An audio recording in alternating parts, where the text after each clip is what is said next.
Hello friends, welcome to my YouTube channel chemistry by Anurag Singh पर स्वागत करते हैं दोस्त आप सभी के अपने यूट्यूब चैनल पर। यह सेशन क्विक रिवीजन के तहत यूपी बोर्ड एग्ज़ाम को देखते हुए ये वीडियोस बनाया जा रहा है, जिसमें पहले चैप्टर सॉलिड स्टेट का ये दूसरा वीडियो होगा।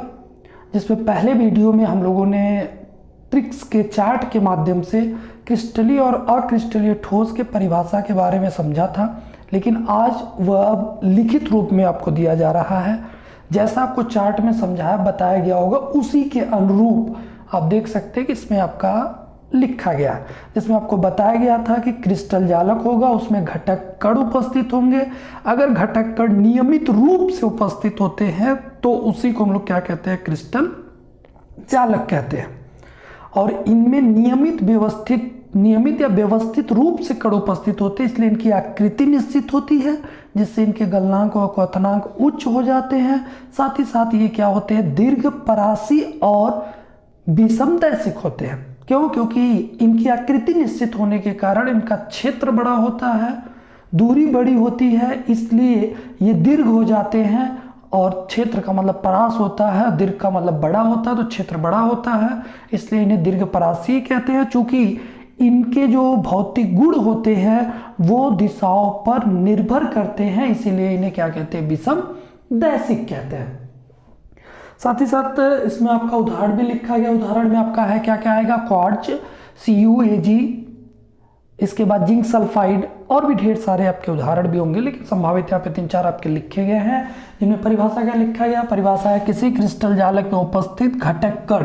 घटक कण में कौन कौन आ सकता है, बताया गया था, परमाणु, अणु या आयन नियमित क्रम में जुड़कर त्रिविमीय व्यवस्था का क्या करते हैं, निर्माण करते हैं, तो उसी को हम लोग क्या कहते हैं, तो उसी को हम लोग कहते हैं क्रिस्टलीय ठोस कहते हैं। और कल मैंने बताया था क्रिस्टलीय ठोस को और एक नाम से जानते हैं, सत्य ठोस, अर्थात यही वास्तविक ठोस होता है, क्योंकि इनमें कण जो होते हैं वो नियमित व्यवस्था में होते हैं, इसीलिए इसे सत्य ठोस भी कहा जाता है। इनकी आकृति क्या होती है, निश्चित होती है, जिससे इनके गलनांक क्वथनांक उच्च हो जाते हैं तथा ये दीर्घ परासी व विषमदैशिक होते हैं। इसी से ठीक विपरीत अक्रिस्टलीय ठोस है। यदि ये याद रहा तो क्रिस्टलीय ठोस में आपको बहुत ध्यान नहीं देना है, थोड़ा बस ध्यान देना है कि अनियमित व्यवस्था होगी। अनियमित व्यवस्था होगा तो आकृति इनकी गड़बड़ हो जाएगी, अर्थात अनियमित हो जाएगी। अनियमित होगा तो इनका गलनांक और क्वथनांक क्या हो जाएगा, निम्न हो जाएगा।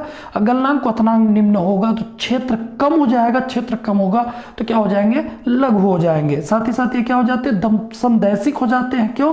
क्योंकि इनके भौतिक गुण दिशा में, सभी दिशाओं में क्या होते हैं, समान होते हैं। यहाँ पे देख सकते हैं किसी क्रिस्टल जालक में उपस्थित घटक कण अनियमित क्रम में जुड़कर अनियमित व्यवस्था का निर्माण करते हैं, उसे अक्रिस्टलीय ठोस कहते हैं। या अतिशीतित द्रव के नाम से भी अक्रिस्टलीय ठोस को ही जाना जाता है। इसे छद्म ठोस भी कहते हैं।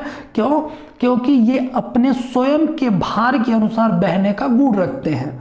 अनियमित होते हैं, भार होगा, जहां कण नहीं होंगे वहां ये चले जाते हैं, इसीलिए इनकी आकृति कम हो जाती है, साथ ही साथ क्षेत्र भी कम हो जाता है। और इनको दूसरे नाम से जानते हैं, अतिशीतित द्रव या छद्म ठोस क्यों कहते हैं, क्योंकि अपने भार के अनुसार बहने का गुण रखते हैं। कौन है, क्रिस्टलीय ठोस, भार के अनुसार बहने का गुण रखते हैं, इसीलिए इसे अतिशीतित द्रव या छद्म ठोस भी कहते हैं।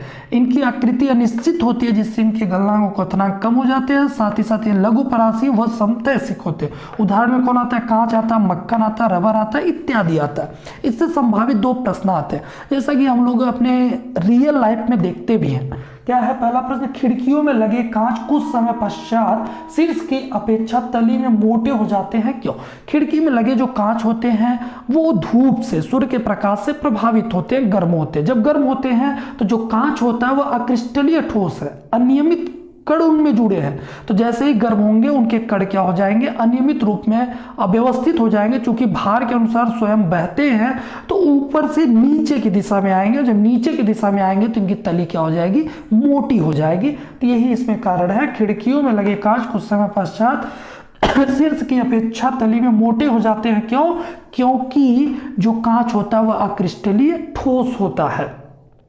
इसी कारण से वह गर्म होने के बाद वो क्या होते हैं, नीचे बैठ जाते हैं, जिससे नीचे का जो भाग होता है कांच का वो मोटा हो जाता है। दूसरा प्रश्न है कि यदि वह प्राचीन कांच हो जाए, पुराना कांच हो जाए, तो वह प्राचीन कांच की जो वस्तु होती है वो दुधिया दिखाई देती है। पहले तो मोटा हो जाता है और लंबे समय तक वह कांच अगर आपका रहा, लंबे महीने या साल तक, तो क्या हो जाएगा, वह दुधिया रंग में परिवर्तित हो जाता है। क्यों? तो उसका कारण है कि पहले तो वह अक्रिस्टलीय ठोस होता है कांच, और साथ ही साथ लंबे समय तक जब वह रहता है तो गर्म होने के साथ साथ धीरे धीरे ठंडा होता है, और जब धीरे धीरे ठंडा होता है तो उसमें कौन सा गुण आ जाता है, क्रिस्टलीय गुण आ जाता है, और क्रिस्टलीय गुण आने के कारण उसका रंग कैसा हो जाता है, दुधिया हो जाता है। तो वही चीज आपका लिखा गया है कि प्राचीन कांच की वस्तुएं दुधिया दिखाई देती है, क्योंकि यह कांच जो होता है अक्रिस्टलीय ठोस होता है, अर्थात कांच जो होता है वह अक्रिस्टलीय ठोस का उदाहरण है, जिससे गर्म करके धीरे धीरे ठंडा करने पर इसमें क्रिस्टलीय ठोस का गुण आ जाता है। धूप के प्रभाव से ये धीरे धीरे गर्म होते हैं और धीरे धीरे ठंडा होते हैं, ठंडा होने के साथ साथ इसमें क्या आ जाता है, क्रिस्टलीय गुण आ जाता है, जिससे इनका रंग क्या हो जाता है, दुधिया हो जाता है। फिर अगला प्रश्न आपका है क्रिस्टलीय व अक्रिस्टलीय ठोस में अंतर।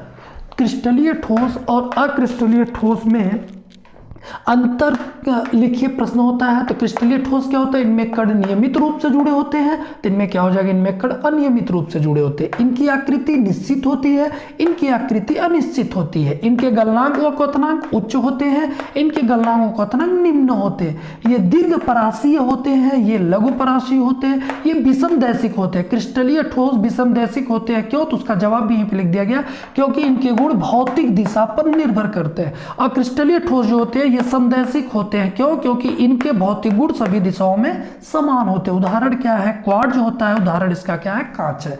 और इनमें ये समझ लीजिए एक दूसरे के कारण है, नियमित रूप से जुड़े होते हैं, क्यों? क्योंकि इनकी आकृति निश्चित होती है। इनकी आकृति निश्चित क्यों होती है? क्योंकि इनके गलनांक क्वथनांक उच्च होते हैं। इनके गलनांक क्वथनांक क्यों उच्च होते हैं? क्योंकि ये दीर्घपरासीय होते हैं, और दीर्घपरासीय होने के साथ साथ ये क्या होते हैं, विषमदैशिक होते हैं। इनके कण अनियमित होते हैं, आकृति अनिश्चित होती है, इसलिए इनके गलनांक क्वथनांक कम हो जाते हैं, जिससे ये लघु परासी और क्या हो जाते हैं, समदैशिक हो जाते हैं। अगला प्रश्न ये आपके एग्जाम में पूछा गया है कि क्रिस्टलीय ठोस को कितने प्रकार के होते हैं, समझाइए। तो क्रिस्टलीय ठोस जो होते हैं वो आपके कितने प्रकार के होते हैं, 4 प्रकार के। कौन कौन से होते हैं? तो नीचे यहां लिखा गया है, आणविक ठोस होता है, सहसंयोजी ठोस होता है, आयनिक ठोस होता है और धात्विक ठोस होता है। जिसमें आणविक ठोस जो होता है वो 3 प्रकार का होता है, क्योंकि आणविक ठोस में जुड़ने वाले जो अणु हैं वह किस प्रकार से जोड़ रहे हैं, इसलिए इनका विभाजन हो जाता है। विभाजन कितने प्रकार से होता है? 3 प्रकार से। वो 3 प्रकार कौन सा है? अध्रुवीय आणविक ठोस होता है, ध्रुवीय आणविक ठोस होता है और हाइड्रोजन बंधित आणविक ठोस होता है। अब याद कैसे करेंगे, आसान तरीका क्या हो सकता है? आइए बस इतनी चीजें आप समझ लीजिए, पूरी परिभाषा इसी में सब कुछ समाहित है। क्या होता है, कोई क्रिस्टल जालक ले लीजिए। क्रिस्टल जालक में क्या उपस्थित होंगे? अणु हो सकते हैं, परमाणु हो सकते हैं, आयन हो सकते हैं, धातु हो सकते हैं। मैंने आपको बताया है कि क्रिस्टल जालक में क्या पाए जाते हैं, घटक कण पाए जाते हैं। घटक कण में क्या क्या पाया जाता है? परमाणु, अणु और आयन, ही ना। परमाणु से क्या निर्मित होता है? अणु निर्मित होता है। परमाणु से क्या प्राप्त होते हैं? आयन प्राप्त होते हैं। यदि वह धनायन हो जाता है तो उसी को हम लोग धातु कह देते हैं। तो याद रखिएगा, घटक कण में 3 आते हैं, परमाणु, अणु और आयन, जिनमें सबसे पहले मैंने अणु लिखा है, फिर परमाणु लिखा है। परमाणु से ही आयन बनते हैं और आयन से ही क्या हो जाता है? धातु। आयन में धनायन ध्यान रखिएगा, हो जाएगा धातु। अणु किससे निर्मित? परमाणु से। परमाणु क्या इलेक्ट्रॉन का त्याग करता है तो क्या बना लेता है? आयन।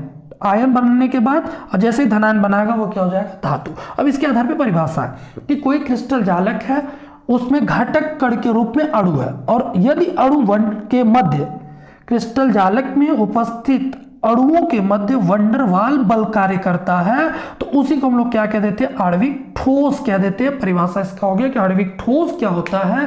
क्रिस्टल जालक में उपस्थित अणुओं के मध्य वंडरवाल बल कार्य करता है तो उसे हम लोग आणविक ठोस कहते हैं। अब प्रश्न ये होगा कि वंडरवाल बल कितने प्रकार का होता है? तो आप जानते हैं 4 प्रकार के होते हैं। कौन कौन से? विसर्जन बल होता है, द्विध्रुव बल होता है, प्रेरित द्विध्रुव बल होता है और हाइड्रोजन बंधित होता है। जिसमें से इनमें 3 प्रकार आपको देखने के लिए मिलेंगे। किसके आधार पर? विसर्जन बल के आधार पर, उसी को लंदन बल कहते हैं। और जो जिसमें विसर्जन या लंदन बल पाया जाता है उसे अध्रुवीय अणु कहते हैं। जिनमें आपके कौन से द्विध्रुव बल पाए जाते हैं उन्हें हम लोग ध्रुवीय अणु कहते हैं। और जिनमें प्रेरित द्विध्रुव बल पाए जाते हैं उन्हें ध्रुवीय और ध्रुवीय अणु कहते हैं। जिनमें हाइड्रोजन बंध पाए जाते हैं उन्हें हाइड्रोजन बंधित अणु कहते हैं। तो यहां पर क्या हो जाएगा, क्रिस्टल जालक में उपस्थित अणुओं के मध्य वंडरवाल बल कार्य करता है तो उसे आणविक ठोस कहते हैं। अब यहाँ पे प्रश्न है कि अणु में वंडरवाल है तो आणविक ठोस है, वंडरवाल बल हटा दीजिए, क्या ला दीजिए, विसर्जन बल।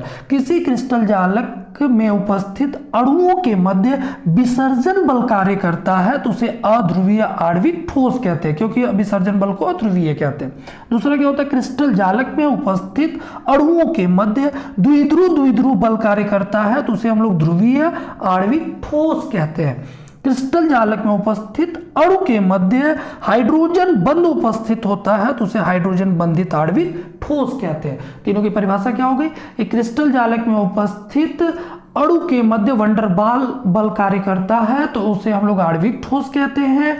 क्रिस्टल जालक में उपस्थित अणु के मध्य कौन सा बल, विसर्जन बल या लंदन बल कार्य करता है तो उसे अध्रुवीय आणविक ठोस कहते हैं। क्रिस्टल जालक में उपस्थित अणुओं के मध्य द्विध्रुव बल कार्य करता है तो उसे ध्रुवीय आणविक ठोस कहते हैं। और होता है क्रिस्टल जालक में उपस्थित अणु के मध्य, क्रिस्टल जालक में उपस्थित अणुओं के मध्य कौन सा बल हो जाए, हाइड्रोजन बंधित बल हो जाता है तो उसे हम लोग क्या कहते हैं, हाइड्रोजन बंधित आणविक ठोस कहते हैं। तो आणविक ठोस तीन प्रकार के होते हैं, विसर्जन बल तीन होंगे, कौन कौन से, विसर्जन बल तो अध्रुवीय आणविक ठोस हो जाएगा, और यदि वहीं पर द्विध्रुव बल होगा तो ध्रुवीय आणविक ठोस हो जाएगा, हाइड्रोजन बंधित बल होगा तो हाइड्रोजन बंधित आणविक ठोस हो जाएगा। ये परिभाषा हो गया पहले का। दूसरे में, क्रिस्टल जालक में उपस्थित परमाणु के मध्य सहसंयोजी बंध होता है तो उसे हम लोग सहसंयोजी ठोस कहते हैं या नेटवर्क ठोस कहते हैं। अगला है, क्रिस्टल जालक में उपस्थित आयनों के मध्य वैद्युत स्थैतिक बल या कुलाम्बिक बल होता है तो उसे हम लोग आयनिक ठोस कहते हैं। अगला है, क्रिस्टल जालक में उपस्थित धातु के मध्य धात्विक बंध होता है तो उसे हम लोग धात्विक ठोस कहते हैं। आज के लिए इस वीडियो में इतना ही। अगर आपको ये सेशन पसंद आए तो लाइक, सब्सक्राइब और शेयर करना ना भूलें। बहुत बहुत धन्यवाद।